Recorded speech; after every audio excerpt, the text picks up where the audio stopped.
Right, so today I spent the night at the Ibis Budget Hotel. I know next door is Ibis, but in Hamburg city, very close to city centre, and the rooms are dead set quiet. Really good hotel. I know it's only basic, but it was really clean, really quiet, and close to everything. Perfect.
Alright, I'm going this without my GoPro microphone because it's just not working. So just entering the centre of Berlin now.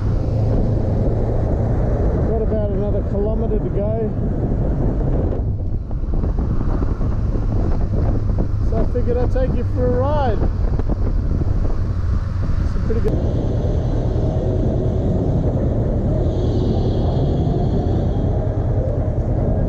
Looks like a nice little mall.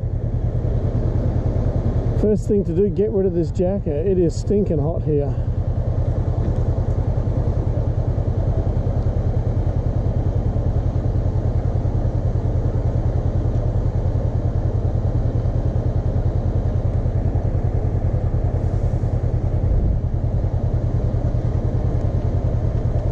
Even though the buildings are all relatively new, you can sense the history of the place.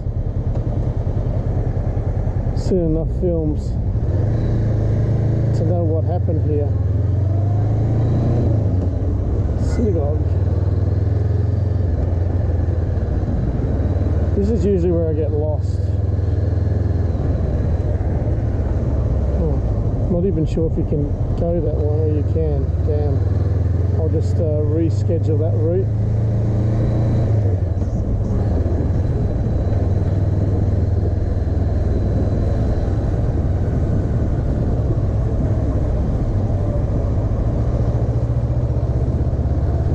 I'll come from the back way.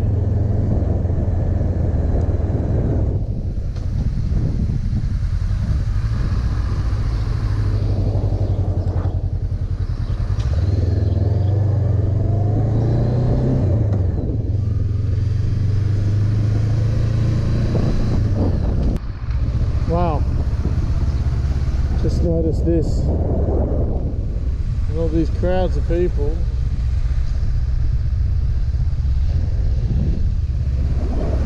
Hell of a tour.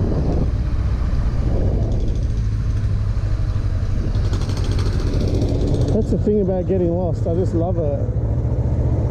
You can drive around and see a city just by getting lost in it.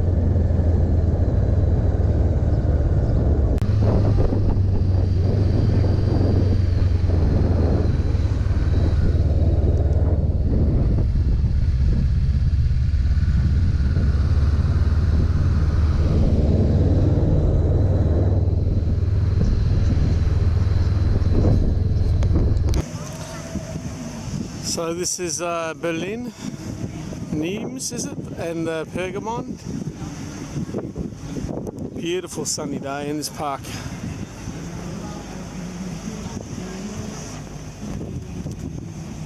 It's such a beautiful day, people are out in the sun, looking really cool here. And I'm doing a 2 o'clock tour with Berlin Walks. That'll take me through most of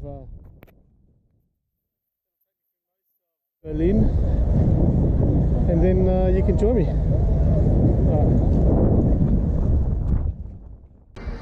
So this is Hackesche Market, and basically it's a bunch of restaurants and a big town square selling traditional food and probably some untraditional food. It looks nice.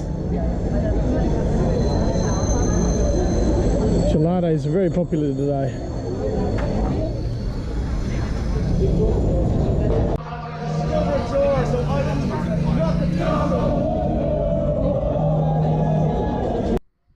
It's the other side of the cathedral leading onto the park. Yeah, this sometimes happens, and it's like you kind of prisoners kind of thing. It just happens, so it's not a big deal. In the museum. The tour guide was just showing us a picture taken back when Hitler was standing right here, and all of here was just full of Nazis.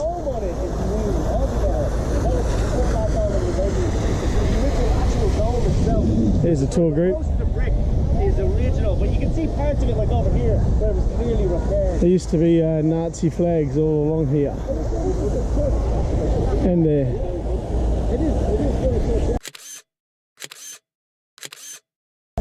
Interesting. So this is the recently unveiled opera house. It had been under scaffolding since 2011. There's university.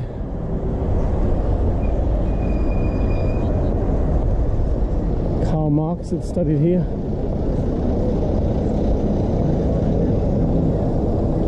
Hamburg University. And that statue there is Wilhelm.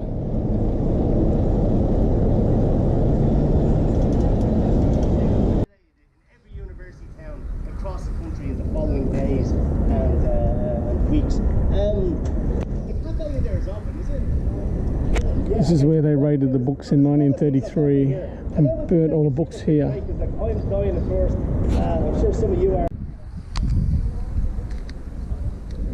So it was here that they burnt the 20,000 odd books, and it was said in 1820 that burning of books leads to burning of people. Okay, some people are already gone inside. Alright, look. So the guide was talking about how the French built this for their community, and the Germans wanted to up them, so they made this identical to that, but it's 1 meter taller. And at the top, he's holding a pen, being the pen is mightier than the sword. And this here was built by, or designed by Schenkel, who also did the opera house. What else did he talk about? This in the middle, this statue, famous for the saying, "Oh, the joy." And here we are.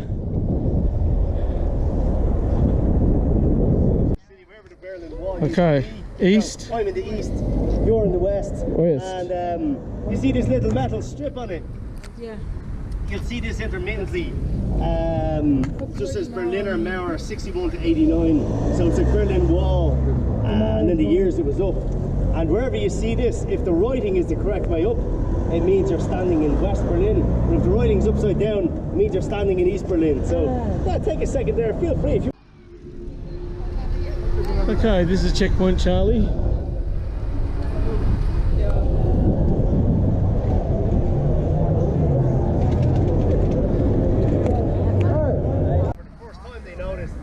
it's not insurmountably gigantic, but it's not this thing that it's like, oh, it's so large, nobody could ever possibly get over it. It's the original section of the Berlin Wall. You can see, like, based on the height. And there you have it, the Berlin Wall. Over there is where the that gravel area, that's where the SS were, and this is the excavation that they did in more recent times.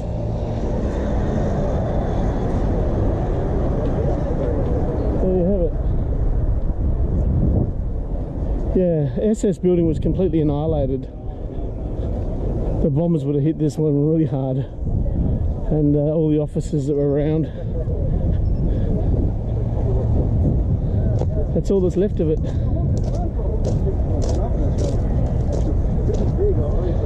A lot of tourists come here. In fact, tomorrow I'll have a look over here at this exhibition. Right here. This is the Mall of Berlin. There's loads of like this coffee over there that's fairly decent coffee. There's like, I think it's a bar, that's new up there anyway. But on the floor above, if you go in the escalator here and go up to the second floor, there's a food court. See where it says. So this is where the bunker for Hitler was, and extended all the way through here to here. And of course, when Hitler he spent his final weeks here,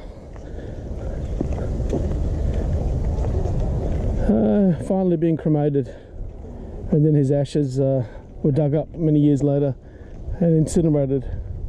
But there's the car park.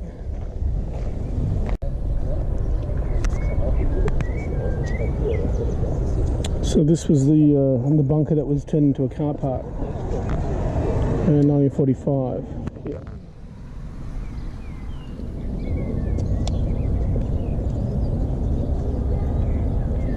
In the original plans.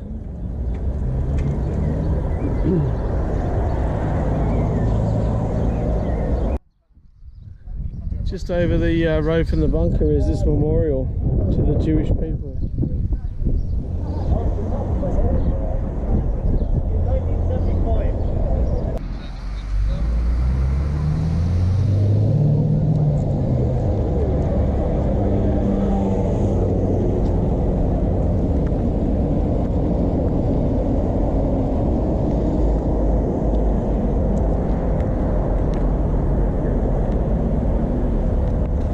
Rows and rows and rows.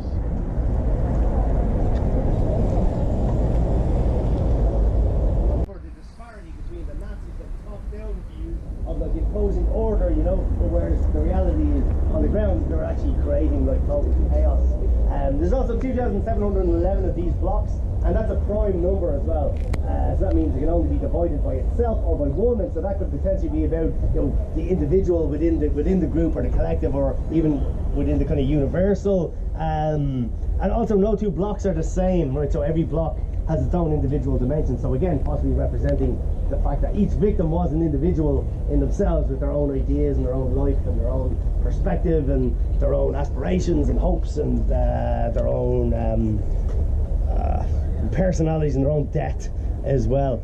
And yeah, and there's a lot of interpretations that I hear new ones all the time, you know. And the point of it is not that like you'll eventually find the true meaning or anything like that. The point of it is to kind of just interpret it for yourself and get a feel of it for yourself, and you don't even have to kind of intellectualize it. You can just go in and absorb the atmosphere of it if you want. I mean, it's really up to you. So with that in mind, if you want to take 3 or 4 minutes, right? So he was saying that each block was different. No two blocks are the same. And the ground undulates, so up and down, different levels.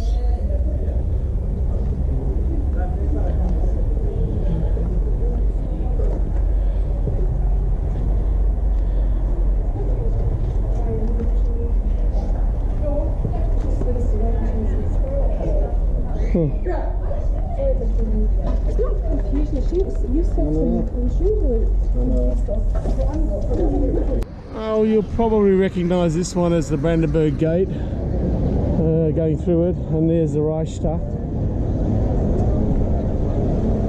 This is the back of the gate, really. Yeah, so he wasn't looking for it. Well, going through it.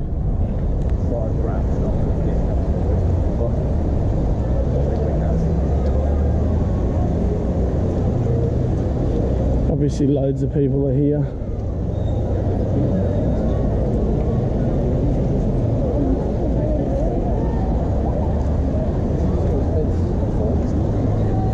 It's the American Embassy. Well, it's really so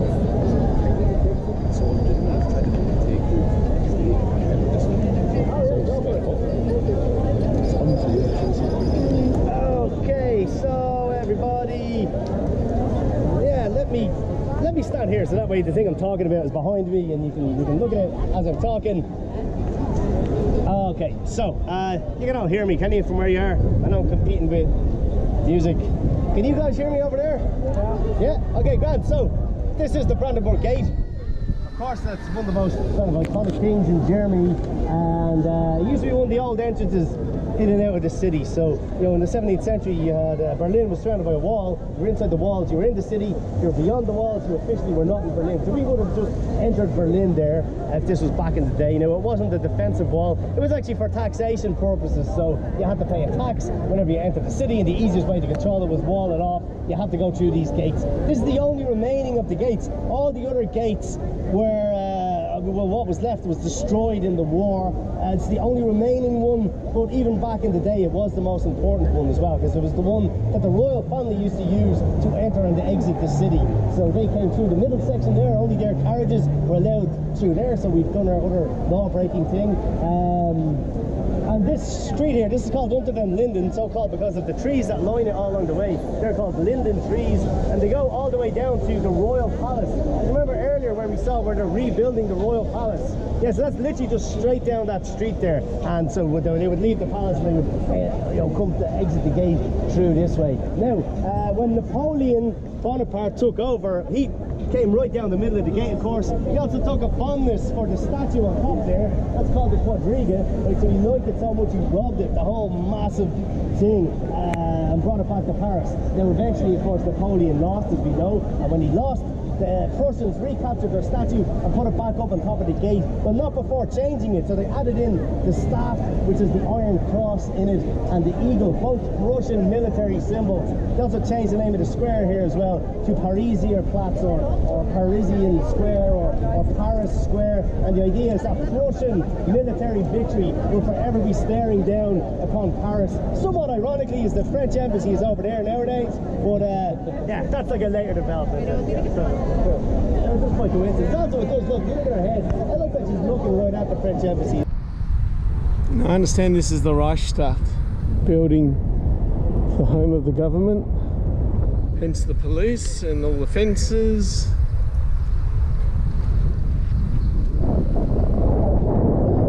And there's a tour apparently you can do of the building that I'm going to try and book into. Here's the Reichstag.